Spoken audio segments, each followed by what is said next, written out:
I just got home from a business trip and found out that my fiancé moved his family into my house without my permission. His mom is trying to claim my bedroom because they are the oldest. My fiancé moved his parents, his 3 brothers, and his 2 sisters into my house while I was on a 5-day business trip to Seattle. I left Sunday morning for a crucial presentation that could make or break my promotion to regional manager.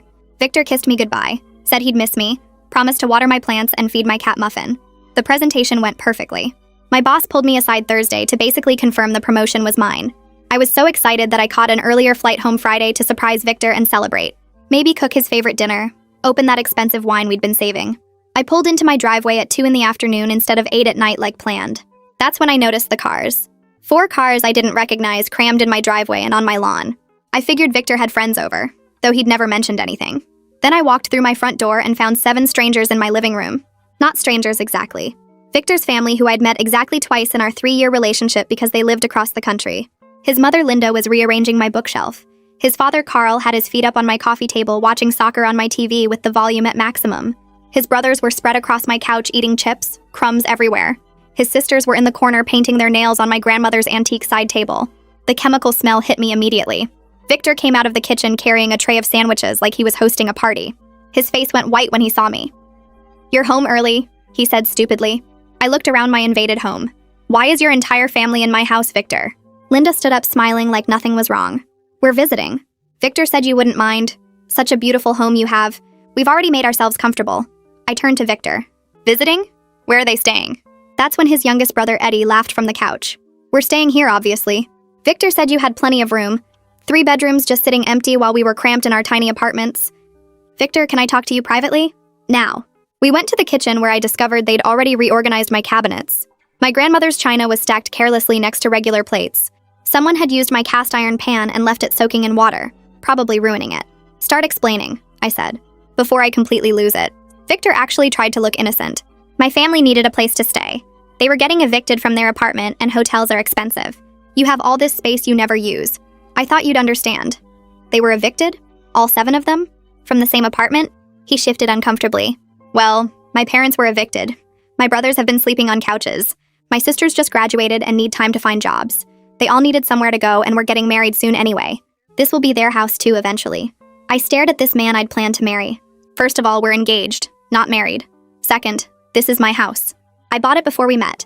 My name only on the deed. Third, you don't move 7 people into someone's home without asking. That's insane." Linda walked into the kitchen without knocking.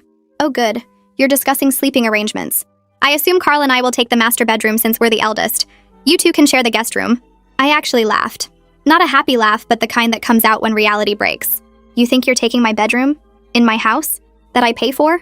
Linda looked offended. "Respect your elders, young lady. We're going to be family." "No," I said loudly enough that everyone in the living room could hear. "This is how this works. You have 1 hour to get out of my house. All of you. Pack whatever you brought and leave. If you're not gone in 60 minutes, I'm calling the police for trespassing." Victor grabbed my arm. "You can't kick out my family. Where will they go?" "Not my problem," I said, shaking him off. "They're adults who apparently can't maintain housing. That's not my responsibility. And you, Victor, you're going with them. We're done." "She's being selfish," said the middle one. "Paul, this house is huge." Linda started crying dramatically. "I knew she'd be like this, Victor. I told you she wasn't raised right. No sense of family values, just greed." Carl walked in next. "Young lady, you're being unreasonable. We're family now. You can't just throw us out," and pulled out a paper that made me collapsed. I stare at the paper Carl is holding, my vision blurring as I try to focus on the words through my shock and rising panic. It's a lease agreement. My address is printed at the top. There's a signature at the bottom that's supposed to be mine but isn't. The letters are similar, but the curves are all wrong. I never signed this. I never even saw this before right now. The document claims I agreed to rent 3 rooms to Victor's family for 6 months at rates way below what anyone would actually charge. $200 per month total. That's crazy low. My mortgage alone is $1,500. The fake lease lists all their names as tenants with rights to common areas and utilities included. My legs give out and I grab the kitchen counter to keep from falling completely. The cold granite digs into my palms as I try to stay upright. Victor rushes over to steady me, but I shove him away hard enough that he stumbles backward into the refrigerator. The magnets holding Muffin's vet appointment reminders clatter to the floor. "Don't touch me," I say. My voice sounds strange and far away, like I'm hearing myself through water. The lease is obviously fake, but it looks real enough to cause me serious legal problems if they try to establish tenancy. The paper quality is good. There's an official-looking stamp in the corner. Someone put actual effort into making this forgery convincing. I demand to know how they got this document and who forged my signature. My hands are shaking so badly I can barely hold the paper. Where did this come from, Victor? Who made this? Carl claims Victor told them I'd signed it before leaving for Seattle, that I was happy to help family in need. He says it so calmly, like he actually believes it. Linda adds that they have text messages from Victor confirming I approved everything. She pulls out her phone and starts scrolling through messages. See? Right here. Victor said you were excited to have us stay. That you insisted we take the master bedroom because you wanted us comfortable. I look at Victor and something clicks into place in my brain. This wasn't a desperate last-minute decision. He's been planning this betrayal for weeks, maybe months. You told them I agreed to this? You showed them a fake lease with my forged signature? Victor won't meet my eyes. He's staring at the floor like there's something fascinating about the tile pattern. His face has gone pale except for 2 red spots high on his cheeks. I thought once they were here you'd just accept it, he mumbles. You have the space. You're always saying how empty the house feels. That's not the same thing as wanting 7 people to move in without asking. I'm screaming now and I don't care. The neighbors can probably hear me through the walls, but I don't care about that either. You forged legal documents with my name. That's a crime, Victor. Carl tries to step between us, but I hold up my hand. Stay back. All of you stay back or I'm calling the cops right now. I pull out my phone with shaking hands and dial the police non-emergency line. My fingers keep slipping on the screen. Victor tries to grab my phone, but I'm faster. I lock myself in the bathroom and lean against the door. The dispatcher answers on the 3rd ring. I tell her I have 7 trespassers in my home who refuse to leave and have forged documents claiming they have permission to be here. She asks if I'm in immediate danger. I say no, but they won't leave voluntarily. She says she's sending an officer. I stay in the bathroom with the door locked. Someone tries the handle, but I've got my weight against it. Victor is talking through the door saying I'm being crazy and unreasonable. His mother is crying loudly in the hallway. I can hear Carl telling everyone to calm down, that this is all a misunderstanding. 20 minutes feels like hours. I sit on the closed toilet lid and try to breathe normally. My chest feels tight like there's a band around my ribs. Finally, the doorbell rings. I unlock the bathroom and push past Victor. The police officer is young, maybe late 20s, with a serious expression. I show him the fake lease and then pull out my deed and driver's license from my office. He compares the signatures carefully. These don't match, he says. Not even close. He looks at Victor and his family. Who created this document? Nobody answers. The officer confirms the signature doesn't match my driver's license, and that Victor had no legal right to move anyone into my property. He asks to see everyone's identification. The family's faces shift from smug confidence to worried confusion as they realize the cop isn't on their side. Linda stops crying. Carl's jaw tightens. The officer explains that because they just arrived today and have forged documents, this is criminal trespassing rather than a civil eviction matter. He gives them 30 minutes to gather their belongings and leave, warning that anyone remaining will be arrested. Linda starts crying again, dramatically this time, with loud sobs. Carl argues about their rights as tenants. The officer cuts him off. You're not tenants. You have a fraudulent document. That makes you trespassers. 30 minutes starting now. Victor begs me to reconsider. His family will be homeless and it's my fault for not being more giving. I tell him coldly that he made them homeless by lying to them about having my permission. You told them I agreed, Victor. You forged my signature on a legal document. This is on you, not me. The officer takes notes about the forged lease and says I should press charges. He hands me a card with a case number. I definitely want to press charges, I say. The officer nods and starts timing the 30 minutes on his watch. While the family frantically packs, I call Arya. She answers on the first ring. I need you to come to my house right now. There's been a situation. She doesn't ask questions, just says she'll be there in 10 minutes. She arrives just as the police officer is supervising the family's departure. She takes one look at the chaos and immediately starts documenting everything with her phone camera. She films Victor's brothers carrying boxes to their cars, muttering insults under their breath. Eddie calls me a selfish witch. Paul says I'll regret this. Arya gets it all on video. Linda makes one final attempt to guilt me, saying I'm destroying a family and breaking her son's heart. I respond that Victor destroyed our relationship when he violated my home and forged my signature on legal documents. The officer escorts them out when the 30 minutes expires. Their cars pull away one by one, tires squealing on the pavement. After everyone leaves, I discover they've stolen food from my pantry.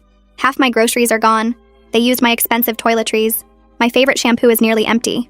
Linda took several of my grandmother's decorative items, including a crystal vase and silver picture frame.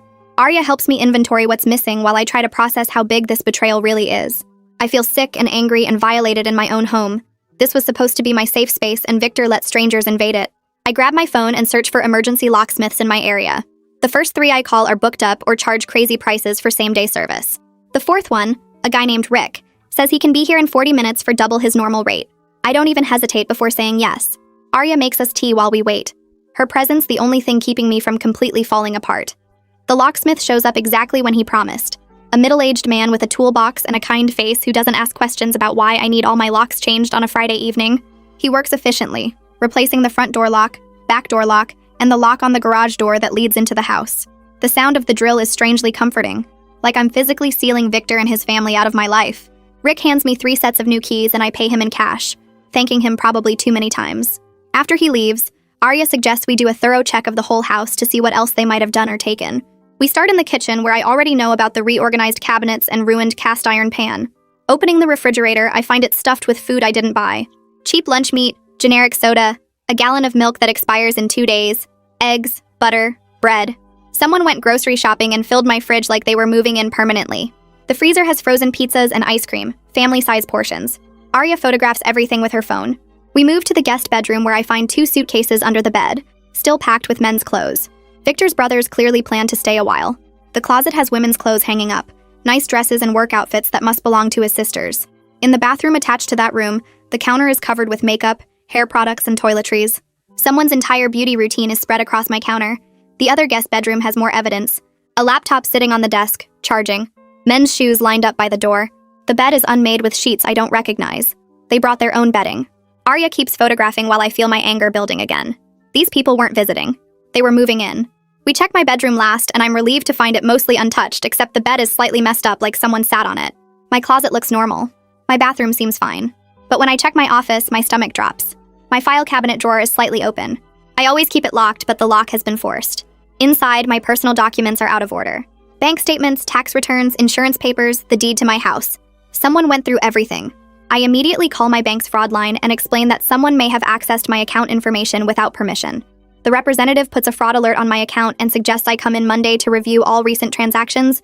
I do the same with my credit card companies and the 3 credit bureaus, putting fraud alerts on everything. It takes almost an hour of phone calls, but I feel slightly better knowing my accounts are protected. My phone starts buzzing around 9 that night. Victor. I don't answer. He calls again. And again. Then the texts start coming in rapid succession. I'm so sorry, baby, please talk to me. I made a mistake. I should have asked you first. But you would have said no. My family needed help and I knew you had the space. You're overreacting. The police? Really? You could have just talked to me like an adult. Now my whole family is at a motel and it's all your fault. How could you do this to people who were going to be your family? You're selfish and cold. I can't believe I was going to marry someone so heartless. My family has nowhere to go and you don't even care. You ruined everything. This was their last chance at stability, and you destroyed it because you care more about your precious house than actual human beings. I show the messages to Arya and she shakes her head. He's trying to make you feel guilty for his own choices. He's the one who lied and forged documents and invaded your home. None of this is your fault. I know she's right, but the messages still hurt. I block Victor's number after the last text. Arya insists on staying the night, sleeping in the guest room after we strip the bed and put on fresh sheets. I'm grateful because I don't think I could handle being alone in the house tonight. Everything feels contaminated by strangers who invaded my space. I barely sleep, jumping at every sound. The next morning, I call my workplace and ask to speak with my manager. I explain that I have a personal emergency and need a few days off. My colleague Finn, who works in the same department, picks up when my manager transfers the call. Finn knows about my promotion because we've been working on a project together. He immediately offers to cover my urgent tasks and tells me not to worry about anything. Take whatever time you need. We've got everything handled here. His support makes me want to cry. At least my professional life is stable even while my personal life is exploding. Monday morning, I have an appointment with attorney Luca Tyson that Arya helped me set up over the weekend. His office is downtown in a nice building with a view of the city. Luca is younger than I expected, maybe early 30s, with sharp eyes and a confident handshake. I bring everything: the forged lease, the police report, photos of the stolen items and the evidence they plan to stay, screenshots of Victor's harassing texts before I blocked him, documentation of the forced file cabinet and rifled documents. Luca reviews everything carefully, making notes on a legal pad. He looks up after about 20 minutes. You have very strong grounds for a restraining order. The forged lease alone is serious. Add the harassment, the theft, the invasion of your home and privacy. We can also pursue criminal charges for forgery and fraud. The police report helps significantly. He explains the process for filing a restraining order and what to expect at the hearing. His calm professionalism helps me feel less powerless. For the first time since Friday, I feel like I'm taking back control instead of just reacting. Luca leans forward and his expression is serious. I need you to understand something important. If you had let them stay even one night, they could have claimed tenancy rights. With that fake lease, they would have argued they were legal tenants and you'd need to go through formal eviction proceedings. That process takes months in this state. By acting immediately and getting police involved, you protected yourself from a legal nightmare. You did exactly the right thing. I feel cold realizing how close I came to losing control of my own home. If I hadn't caught that earlier flight, if I'd arrived at 8 instead of 2, they would have been settled in, unpacked, claiming they had my permission and a lease to prove it. Victor planned this carefully. That afternoon, Luca and I go to the courthouse to file for a restraining order. I detail everything in the paperwork. Victor's unauthorized entry using his key, the forged lease with my signature, moving 7 people into my home without permission, the harassment via calls and texts, the theft of my grandmother's items, the forced lock on my file cabinet. The judge who reviews the temporary order is a woman in her 50s with kind eyes. She reads through everything and asks me a few questions about my relationship with Victor and whether I feel unsafe. I explain that I don't think he'd physically hurt me, but his actions show he has no respect for my boundaries or property rights. She grants a temporary restraining order on the spot and schedules a hearing in 2 weeks for a permanent one. Victor must stay at least 500 feet away from me, my home, and my workplace. He cannot contact me directly or through others. Leaving the courthouse, I feel the first real spark of my old confidence coming back. I'm not a victim. I'm someone taking action to protect myself. Tuesday morning, I'm at my desk trying to focus on work emails when my office phone rings. I answer without thinking. The voice on the other end is Linda, Victor's mother, crying. Please, you have to drop this restraining order. Victor made a mistake, but he did it out of love for his family. You're being so cruel. We have nowhere to go, and it's all because you won't forgive one little mistake. He's a good man who was just trying to help his family. You're vindictive and heartless. My hand tightens on the phone. Linda, stop contacting me. What Victor did was not a mistake. It was planned fraud and theft. Do not call me again. I hang up before she can respond. My hands are shaking, but I feel proud of myself for not engaging. 10 minutes later, my boss calls me into her office. I walk in worried that Linda's call caused problems. Instead, my boss gestures for me to sit, and her expression is concerned but not angry. I got a call from security about someone trying to reach you who sounded upset. Do you want to tell me what's going on? I explain the situation as professionally as I can. My former fiancé moved his family into my house without permission while I was in Seattle. They had a forged lease. I had to call police and get a restraining order. His mother just called here trying to get me to drop it. My boss listens without interrupting. When I finish, she nods. First, I'm having security screen all your calls. Anyone who isn't on an approved list won't get through.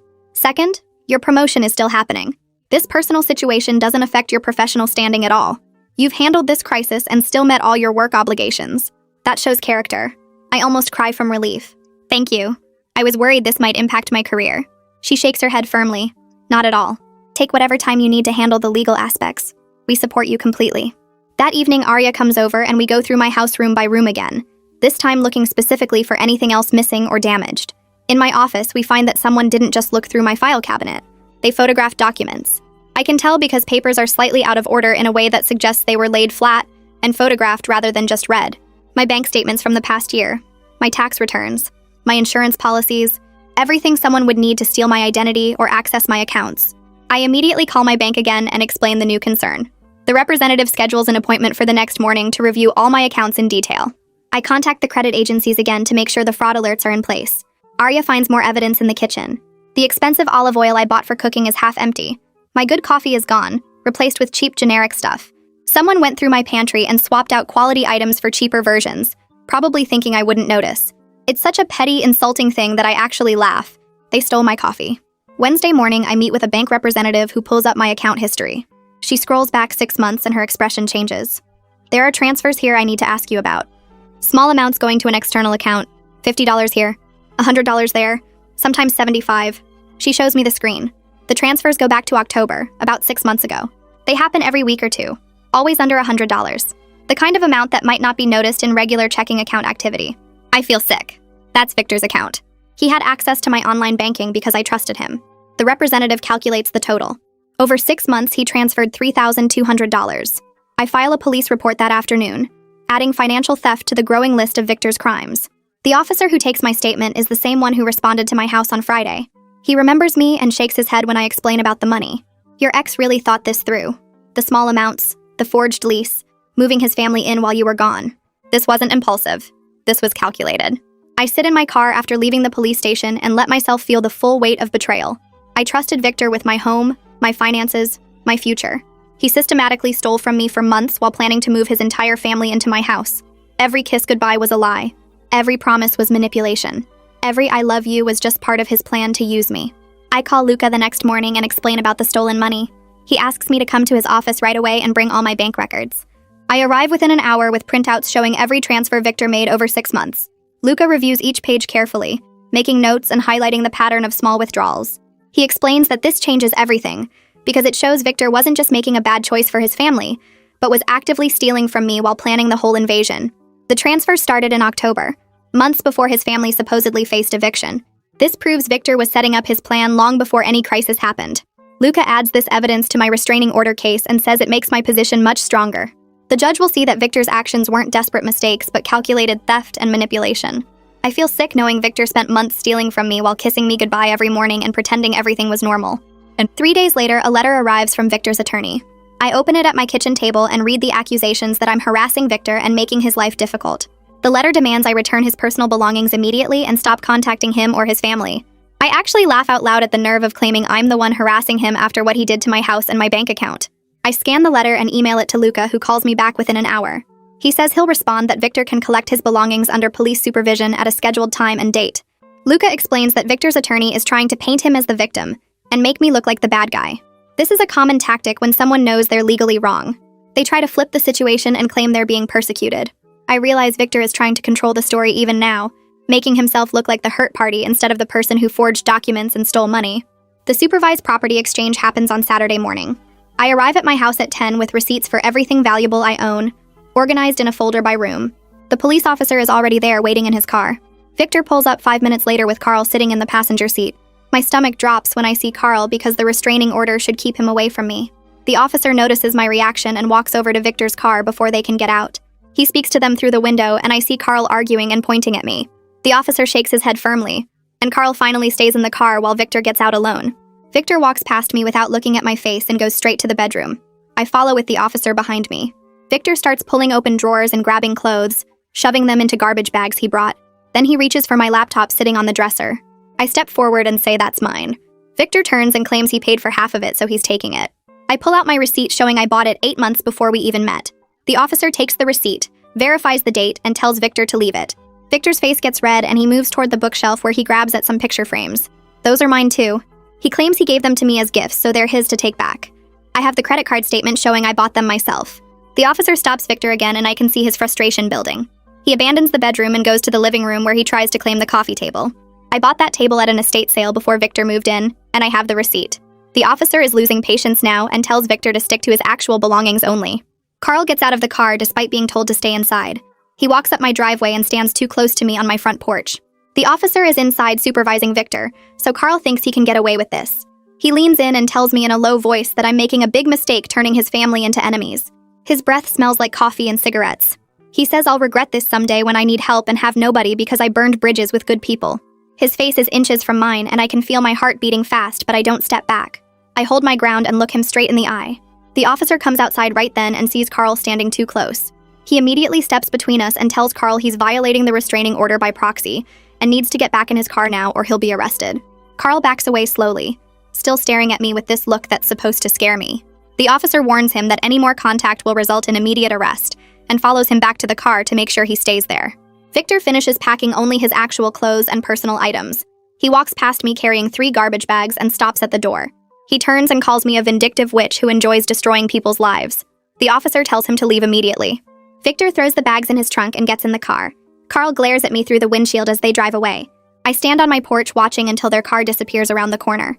The officer asks if I'm okay, and I nod even though my hands are shaking. He says I handled that well by standing my ground and having documentation ready. He gives me his card and tells me to call immediately if Victor or any of his family contacts me again. After he leaves, I go back inside and lock the door. I walk through my house checking every room to make sure Victor didn't take anything else. Everything looks normal until I get to the bedroom and open his nightstand drawer to make sure it's empty. There's a folded piece of paper at the bottom of the drawer under some old receipts. I pull it out and unfold it. The date at the top says 2 months ago, back in February. I start reading and my blood goes cold. It's Victor's handwriting outlining his plan to move his family into my house. Step 1 says invite them for a visit while she's away on business. Step 2 says extend the visit by a few days claiming car trouble or some excuse. Step 3 says have them start unpacking and settling in. Step 4 says present the fake lease when she objects. Step 5 says wait her out because she'll eventually give up and accept the situation rather than cause family drama. I read it 3 times trying to process that Victor planned this entire thing months in advance. This wasn't a desperate decision to help his family during a crisis. This was a calculated plan to take over my house and manipulate me into accepting it. The note even mentions that I'm too nice and conflict avoidant to actually kick them out once they're settled. He was counting on me being too polite to stand firm. I feel physically sick reading how well he thought he knew me and how he planned to use my personality against me. I call Luca immediately and tell him about the note. He asks me to bring it to his office right now and not to fold it or handle it more than necessary. I drive over with the note sitting on my passenger seat like it's contaminated. Luca photographs it from multiple angles and makes copies. He explains that this note is crucial evidence because it proves Victor's actions weren't a mistake made in desperation, but a planned manipulation going back months. The judge will see that Victor deliberately deceived me and planned to violate my home and boundaries. This wasn't about helping his family. This was about taking what was mine through manipulation and fraud. Luca says the restraining order hearing is in 3 days, and this evidence will be crucial to getting the permanent order. He adds the photos to my case file along with everything else. I ask what happens if the judge doesn't believe me or thinks I'm overreacting. Luca shakes his head and says the evidence is too strong. The forged lease, the stolen money, the planning note, the harassment from his family. This isn't a relationship dispute. This is a pattern of deception and abuse that any reasonable judge will recognize. That evening, Finn shows up at my door holding bags of Chinese food. He says he figured I probably hadn't eaten and could use some company. We sit at my kitchen table and eat in comfortable silence for a while. Then Finn tells me he went through a bad breakup last year where his ex cheated on him with his best friend. He says he understands how betrayal shakes your foundation and makes you question your own judgment. The worst part isn't just losing the relationship, but losing your trust in yourself and your ability to read people. I thank him for sharing that and for being here. He says that's what friends do, and he's seen how I've handled this whole situation with strength and clarity. A lot of people would have backed down or let Victor manipulate them into feeling guilty. Finn stays for 2 hours just talking about work stuff and normal life things that help me feel less alone. After he leaves, I realize how grateful I am for colleagues who become real friends during hard times. The permanent restraining order hearing arrives on Thursday morning. I dress professionally and arrive at the courthouse 30 minutes early. Luca meets me outside and we review everything one more time. Victor shows up with his attorney and Linda right behind them. Linda is wearing all black like she's going to a funeral. They sit on the opposite side of the courtroom and Linda keeps staring at me with this wounded expression. The judge calls the case and asks me to present my evidence. I hand over copies of everything including the forged lease, the planning note, my bank statements showing the theft and documentation of the harassment. The judge reviews each document carefully while Victor's attorney argues that this is just a relationship dispute between two people who are hurt and angry. He claims I'm exaggerating normal relationship problems to punish Victor for choosing his family over me. Luca responds that forging legal documents and stealing money aren't relationship problems but criminal acts. The evidence shows a clear pattern of deception and financial abuse going back months. The judge looks up from the documents and asks Victor directly if he forged my signature on the lease agreement. Victor's attorney leans over and whispers to him. Then the attorney says his client declines to answer on the advice of counsel. The judge makes a note on her pad and says she's noting the refusal to answer for the record. Then she asks Victor if he moved 7 people into my home without my permission while I was out of town. Again, the attorney advises Victor not to answer. The judge makes another note. Linda suddenly stands up and starts talking about how I'm a selfish person who refused to help family in need. The judge tells her sharply to sit down and be quiet, or she'll be removed from the courtroom. Linda sits but keeps shaking her head and dabbing at her eyes with a tissue. The judge reviews all the evidence again, and then looks at Victor. She says his refusal to answer direct questions speaks volumes when combined with the documented evidence of forgery, theft, and planned deception. The judge grants the permanent restraining order for 1 year. She states clearly that Victor's actions show a pattern of deception and financial abuse, not a simple relationship conflict. She recommends I pursue criminal charges for the forgery and theft, because the evidence is strong enough to support prosecution. Victor has to stay at least 500 feet away from me, my home, and my workplace. Any violation will result in immediate arrest. She warns Linda that as Victor's family member, she needs to respect the order as well, and any attempts to contact me on his behalf will be treated as violations. I feel this wave of relief and validation wash over me. The judge heard me and believed me, and recognized that what Victor did was wrong. For 3 years, Victor made me feel like my concerns didn't matter, and my boundaries were negotiable. This judge just told me clearly that I was right to protect myself and my property. Luca squeezes my shoulder as we stand to leave. Victor and Linda stay seated, looking stunned. Walking out of that courtroom, I feel stronger than I have in months. Outside the courthouse steps, the afternoon sun hits my face, and I'm pulling my phone from my purse to text Arya when I hear Linda's voice calling my name. I turn and see her rushing toward me despite everything the judge just said. Luca steps between us immediately with one hand raised. You need to stop right there. The restraining order is active as of 10 minutes ago. If you come within 500 feet of her, you'll be arrested. Linda freezes, but her face twists with anger and she starts shouting from where she stands. You destroyed my son's life. He was trying to help his family and you turned it into this nightmare. We have nowhere to go and it's all your fault. You're a selfish, heartless woman and karma will come for you. I watch her fall apart on the courthouse steps and feel absolutely nothing except relief that she's not my problem anymore. Luca guides me toward the parking lot while Linda keeps yelling behind us. Her problems are not my responsibility and never were. Victor made choices that hurt everyone, including his own family. And that's on him, not me. I get in my car and drive away without looking back. 3 days later, my phone rings from a number I don't recognize. I almost don't answer, but something makes me pick up. A woman introduces herself as a prosecutor from the district attorney's office and asks if I have time to discuss my case against Victor. My stomach drops because I hadn't decided yet about criminal charges. She explains they reviewed the police reports and evidence I provided for the restraining order. The forged lease and documented financial theft present a strong case for prosecution. She says they want to move forward with criminal charges because Victor's pattern of behavior suggests he could do this to someone else if there aren't real consequences. I ask what charges they're considering, and she lists forgery, theft, and fraud. Each one makes my hands shake a little more. She explains the process will take months, and I'll need to cooperate fully with their investigation. I agree immediately because she's right about the pattern. Victor planned this for months, stole from me systematically, and forged legal documents. If he did it to me, he'll do it to his next girlfriend. The prosecutor sounds satisfied and says someone will contact me soon to schedule a formal interview. After we hang up, I sit in my car outside work for 10 minutes trying to process that this is really happening. Victor is going to face criminal charges because of what he did to me. That weekend, I finally call the therapist number Arya gave me weeks ago.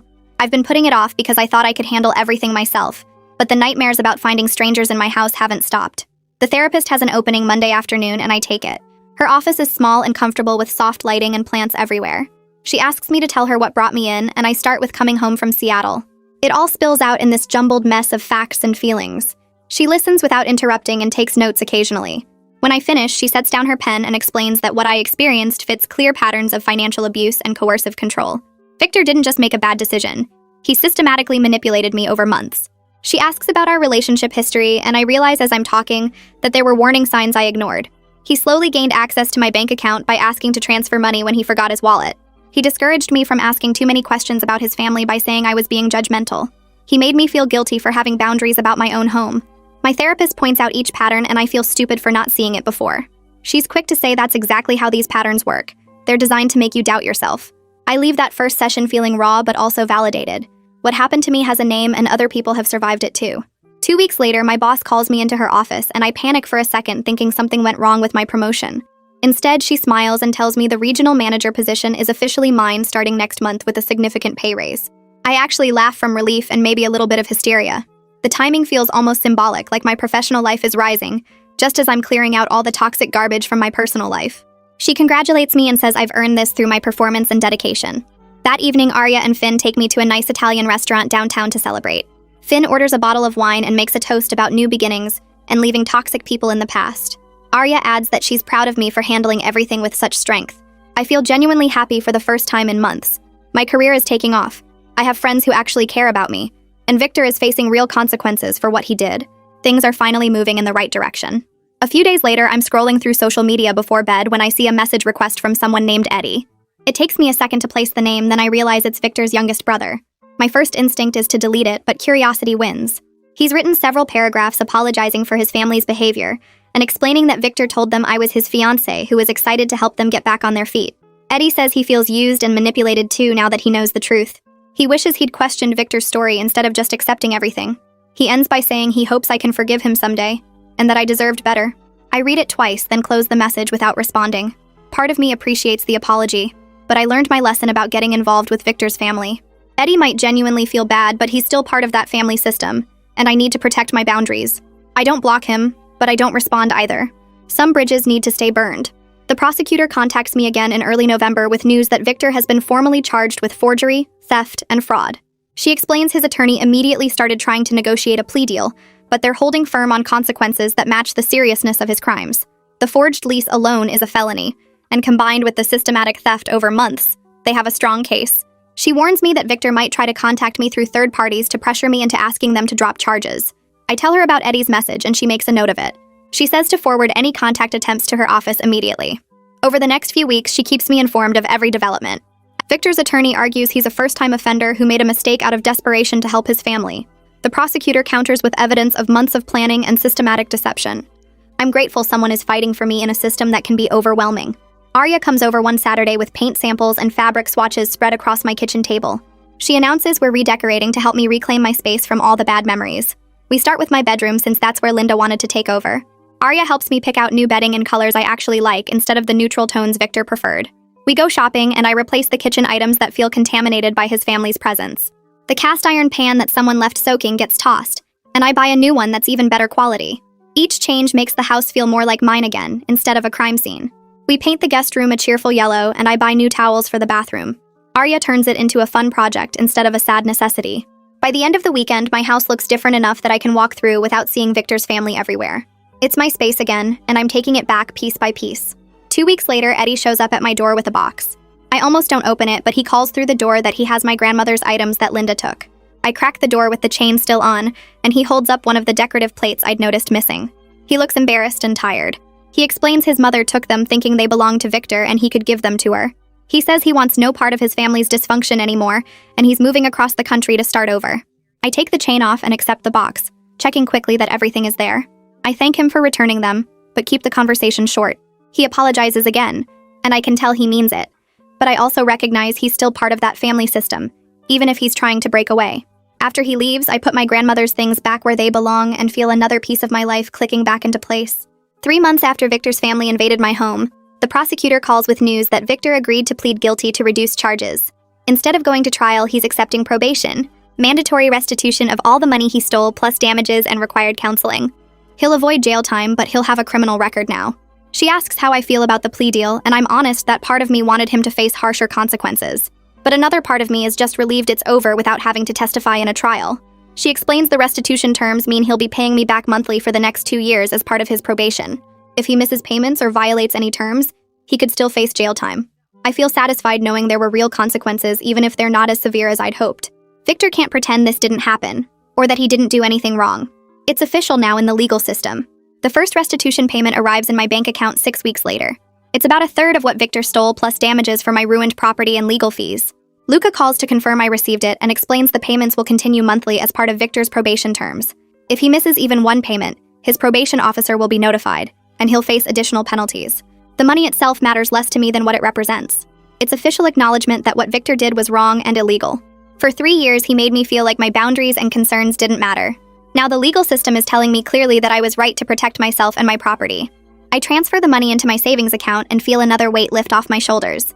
Justice isn't always perfect, but sometimes it's enough. My therapist's office has become a safe space where I can talk through everything without judgment.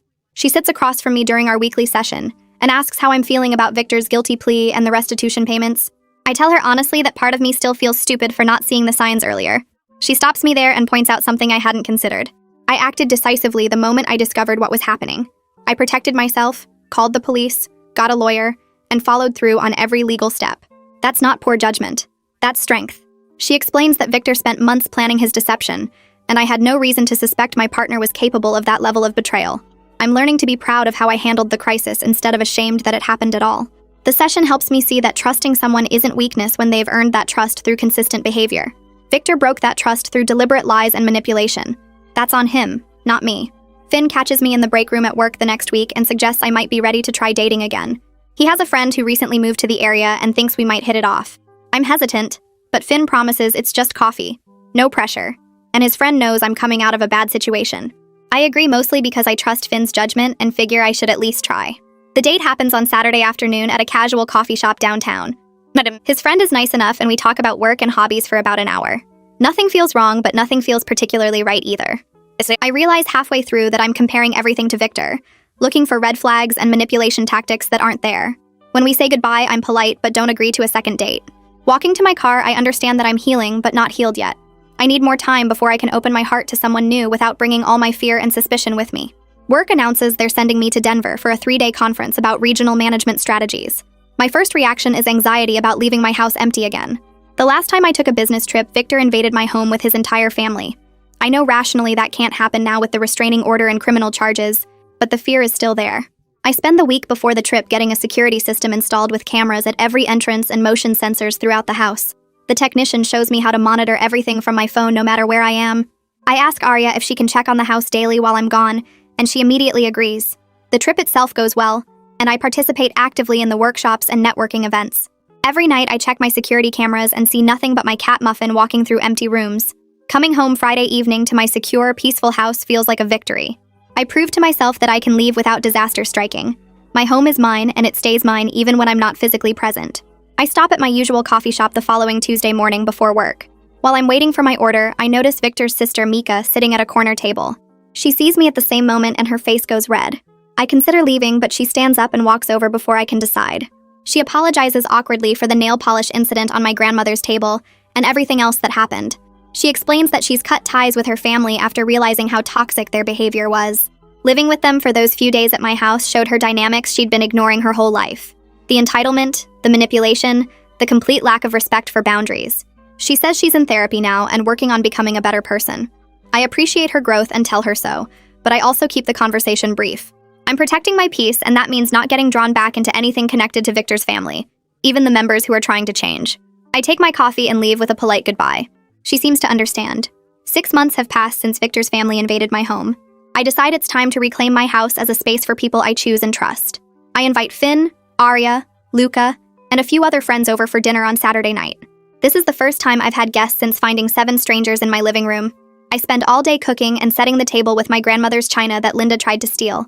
When everyone arrives, I feel nervous but also powerful. These are people who supported me through the worst time of my life. They helped me fight back and reclaim my space. Dinner is loud and full of laughter. Arya makes a toast about how far I've come and everyone raises their glasses. Finn jokes that I should charge admission since my house is basically famous now. Luca mentions that cases like mine help other people recognize abuse patterns in their own relationships. By the end of the night, I'm exhausted but happy. My home feels like mine again, filled with people I love instead of people who tried to take it from me. 2 weeks later, I receive an email from Victor's probation officer. Victor violated his probation by contacting me through a fake social media account.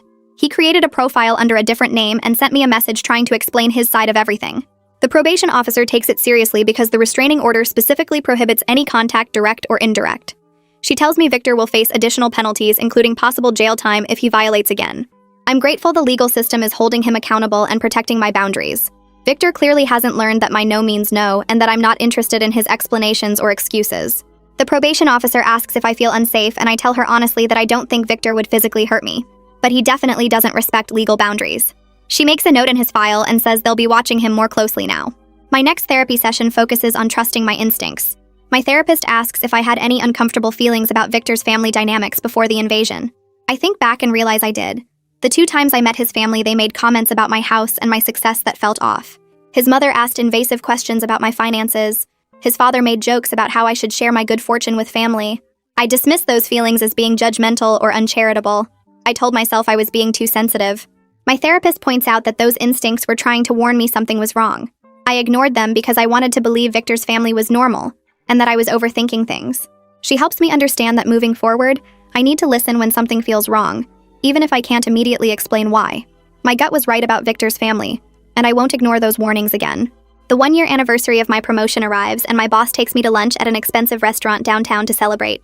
She tells me I've exceeded every expectation as regional manager. My performance metrics are the highest in the company, and my team consistently hits their targets. Then she mentions something that surprises me. The executive team was impressed by how I handled my personal crisis while maintaining professional excellence. She says it demonstrated the kind of resilience and compartmentalization skills they look for in upper management. My ability to protect my personal life while never letting it affect my work quality showed real leadership. I thank her and realize my career is thriving in ways I couldn't have imagined a year ago. Victor tried to destroy my peace and stability, but instead I came out stronger professionally and personally. 3 months later, I attend a work conference in Chicago about emerging markets and regional strategy. During a networking lunch, I end up sitting next to a man named Fletcher Brooks, who works for a partner company. We start talking about the morning sessions, and the conversation flows easily. He's funny and self-deprecating in a genuine way that feels refreshing. We exchange business cards, and he emails me that evening asking if I'd like to get dinner while we're both still in Chicago. I agree, and we spend 3 hours at an Italian restaurant talking about everything from work, to hobbies, to family. Fletcher is patient when I mention I recently got out of a serious relationship. He shares that he went through a difficult divorce 2 years ago, so he understands taking things slow. He's transparent about his life in ways that feel different from Victor's constant evasions and half-truths. When I get home from the conference, Fletcher texts asking if he can take me to dinner again. I say yes, cautiously optimistic about where this might go. Fletcher and I have been dating for about 6 weeks when he asks if he can meet my friends. I arrange dinner at a nice restaurant with Arya and Finn because I trust their judgment completely. They arrive early, and I warn Fletcher that they're going to ask him a lot of questions. He laughs and says he'd be worried if they didn't care enough to vet him properly. Dinner starts with Arya asking direct questions about his divorce, his job, his family, and what he's looking for in a relationship. Fletcher answers everything openly and honestly without getting defensive. Finn asks about his living situation and financial stability. Fletcher explains he owns his condo outright and has a stable career he's been building for 10 years. By the end of dinner, they're all laughing together and Fletcher fits naturally into the conversation. After he leaves, Arya pulls me aside and tells me she approves. She says Fletcher seems genuine in ways Victor never was, and that she can tell he respects me by how he listens when I talk. Finn agrees, and adds that Fletcher's body language shows he's comfortable being himself instead of performing for approval. Their blessing means everything to me. 2 weeks later, a thick envelope arrives from Luca's office with the final restitution check from Victor. I open it standing in my kitchen and stare at the amount that represents the last of what he stole, plus the damages to my property. The check feels heavy in my hands, like it carries more weight than just money. I drive to the bank that afternoon and deposit it without ceremony. The teller processes it quickly and hands me the receipt. Walking back to my car, I realize this closes the financial chapter completely. Victor can't owe me anything anymore. I don't have to track payments or wonder when the next one will come. That part of my life is finished. Luca calls me the next day to confirm all legal matters between Victor and me are officially resolved. He sounds pleased when he tells me the case file is closed. I thank him for everything he did to protect me and hang up feeling lighter than I have in months. The weight I didn't even know I was still carrying lifts off my shoulders. I can stop looking backward now. 3 months pass and Luca contacts me again about something I hadn't thought about in weeks. Victor's probation period is ending soon, and the restraining order expires at the same time. He asks if I want to file for a renewal to extend the order another year. I sit with the question for a few days before deciding. Victor hasn't tried to contact me since that fake social media account got him in trouble with his probation officer. His family hasn't bothered me either. I'm not afraid of him anymore. That fear that used to wake me up at night wondering if he'd show up at my door is gone. I tell Luca I don't want to renew it. I'm strong enough now to handle any unlikely contact, and I'm confident Victor has moved on with his life just like I have. Luca respects my decision and files the paperwork to let the order expire naturally. Fletcher and I have been dating for 4 months when he brings up meeting his family over dinner at his place. My stomach tightens immediately, and I feel that old panic start to rise. Victor's family invasion flashes through my mind, but Fletcher notices my reaction and asks what's wrong. I tell him about what happened with Victor's family, and how the idea of meeting anyone's family makes me nervous now. Fletcher listens without interrupting, and then says something that helps. He tells me his family would never dream of coming to my place without an invitation, and they always ask before they even use someone's bathroom. He says if I'm not ready, he understands completely, and we can wait as long as I need. His patience and understanding convince me more than any pressure could have. I agree to meet them the following weekend. Fletcher's parents live about an hour away in a nice suburb. We drive there on Saturday afternoon, and I'm surprised when his mom answers the door and immediately asks where she should put her shoes. She doesn't want to track dirt into my car later, she explains. His dad shakes my hand gently and thanks me for making the drive. His younger sister offers me something to drink and actually waits for my answer before getting anything. The whole afternoon, they're warm and respectful in ways that feel almost foreign after Victor's family. They ask about my work and listen to my answers. They tell stories about Fletcher growing up that make him blush. His mom asks if I have any food restrictions before serving lunch. When I need to use the bathroom, Fletcher's sister shows me where it is and apologizes that it's small. The difference between this experience and Victor's family invasion is so huge I almost want to cry. These are normal people who understand basic respect and boundaries. Driving home that evening, Fletcher asks nervously what I thought. I tell him his family is wonderful and I'm so glad I met them. He looks relieved and squeezes my hand. Monday morning, my boss calls me into her office with a smile I recognize. She tells me the executive team wants to promote me again, this time to a position overseeing multiple regions instead of just one. The role comes with a significant raise and more responsibility than I ever imagined having at this point in my career. She says my performance over the past year has been outstanding, and they see real leadership potential in me. I accept on the spot, trying to keep my voice steady. Walking back to my desk, I feel proud of myself in a way that's different from before. This success is mine. I earned it through my own work and competence. Nobody gave it to me, and nobody can take it away. It's not about getting anyone's approval or meeting someone else's standards. It's solid and real and built on my own foundation. That weekend, Arya calls me sounding excited and asks if she can come over. She arrives with her boyfriend and a huge smile. Before she even sits down, she holds out her hand to show me the ring. She's engaged. I hug her immediately and we both start talking at once about the proposal and the ring and wedding plans. Her boyfriend watches us with an amused smile. Over the next few hours, we start planning her wedding together. She asks me to be her maid of honor and I say yes without hesitation. Watching her talk about her relationship, I can see how healthy it is. Her boyfriend treats her with respect and consideration. He asks her opinion on everything. He listens when she talks. He never makes decisions that affect her without including her in the conversation. The difference between her relationship and what I had with Victor makes me grateful I didn't settle. I could have married Victor and spent years in that toxic dynamic. Instead, I'm here helping my best friend plan a wedding that will actually be built on love and partnership. A few weeks later, I'm at the grocery store picking up ingredients for dinner when I see Carl in the produce section. He's examining tomatoes and hasn't noticed me yet. I freeze for a second, unsure what to do. Then Carl looks up and our eyes meet. His face goes pale and he quickly looks away. He turns his cart around and walks rapidly toward a different aisle like he's afraid I might approach him. I stand there holding my shopping basket watching him retreat. The fact that he's the one who looks ashamed and avoids contact feels like proof of how much has changed. I'm not the scared woman he tried to intimidate in my own kitchen anymore. I've reclaimed all my power and he knows it. I continue shopping without giving him another thought. Fletcher and I have been dating for 8 months when we start talking seriously about moving in together. This time, though, everything is different. We don't consider moving into his place or mine. We decide to find somewhere new that belongs to both of us equally. We spend weekends looking at apartments and condos together. We discuss what we each need in a space. We talk about budget and split the costs fairly down the middle. When we finally find a place we both love, we make the decision together. No one person is doing the other a favor. We're building something as partners. Moving day arrives and Arya and Finn both come to help. We unpack boxes together and arrange furniture through compromise and discussion. Fletcher asks where I want things instead of just putting them wherever he thinks. I do the same for him. The difference from my relationship with Victor is so clear it almost makes me laugh. This is what healthy looks like. This is what respect feels like. A month after we move in together, I get an email from a women's professional organization asking if I'd be interested in speaking at their monthly meeting. They want someone to talk about overcoming personal setbacks while advancing your career. Someone apparently recommended me, though I don't know who. I agree and spend the next 2 weeks preparing my talk. Standing in front of 40 women, I share my story in broad terms without naming names or going into details that are too personal. I talk about facing a major betrayal during a crucial career moment. I discuss how I protected my professional life while handling personal crisis. I explain the importance of boundaries and self-respect. After my talk, several women come up to share their own stories of similar betrayals. They thank me for being honest about how hard it was. One woman tells me my story gave her courage to leave her own toxic situation.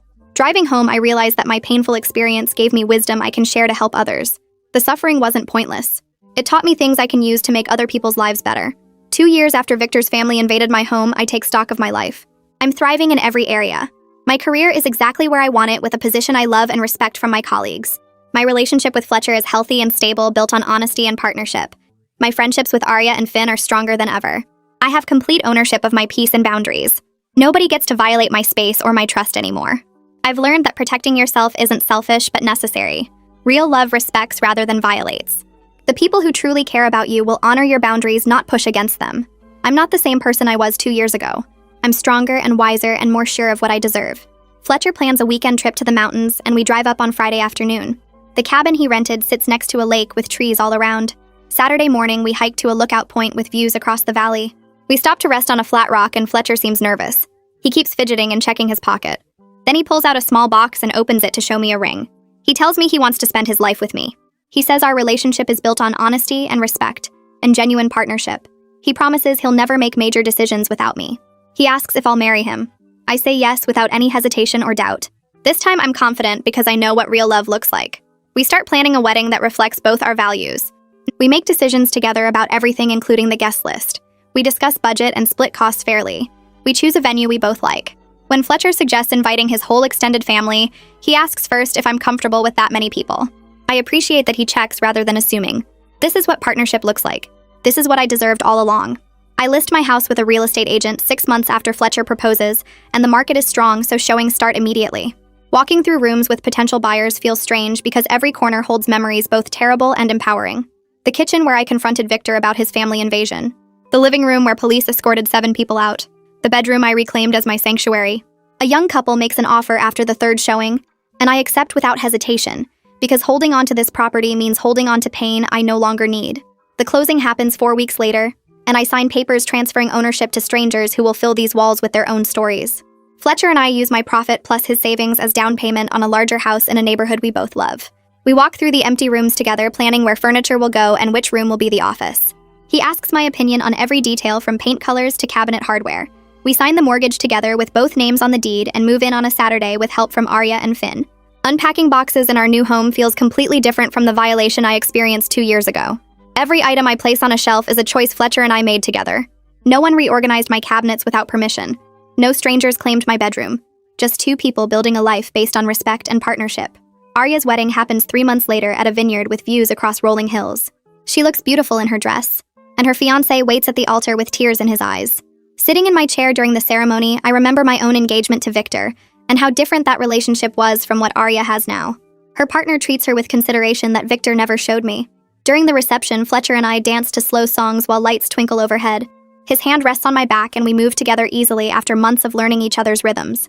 I feel genuinely happy in ways that seemed impossible during those dark days when Victor's family invaded my home. Arya hugs me during a quiet moment and thanks me for standing beside her through everything. I tell her she did the same for me when I needed it most. Watching her celebrate reminds me that good things do come after hard times if you're willing to protect yourself and wait for what you deserve. Fletcher and I plan our wedding over the next 6 months, making every decision together from the guest list to the menu. He suggests inviting his extended family and asks first if I'm comfortable with that many people. I appreciate that he checks rather than assuming. We choose a venue by the water and hire a photographer whose work we both like. The ceremony happens on a warm afternoon with 70 guests who actually know and support us. No boundary violations, no family members claiming privileges they haven't earned, no drama or manipulation. Just people celebrating a partnership built on trust and equality. Fletcher's vows include promises to always make major decisions together and respect my autonomy. My vows acknowledge that he showed me what real love looks like after I almost settled for something toxic. We dance our first dance as a married couple, and I feel certain about this choice in ways I never did with Victor. Settling into married life means establishing routines and rhythms that work for both of us. Fletcher loads the dishwasher every night while I prep coffee for morning. We alternate cooking dinner and always ask before making plans that affect the other person. Sometimes I think about how Victor's betrayal led me to this better place. If he hadn't moved his family into my house, I might have married him and spent years in a relationship built on disrespect and violation. I'm grateful I had the strength to protect myself when everything felt overwhelming. I'm grateful I recognized that I deserved better than someone who forged documents and stole money. My life now with Fletcher in our home that we chose together is proof that choosing yourself is never the wrong decision. Every morning, I wake up next to someone who respects my boundaries, and every evening I come home to a space that feels safe. That's what I fought for 2 years ago when I called the police and kicked out 7 people. That's what I protected when I pressed charges and got a restraining order. This peaceful life where no one violates my trust or invades my space. This partnership where decisions get made together and consent actually matters.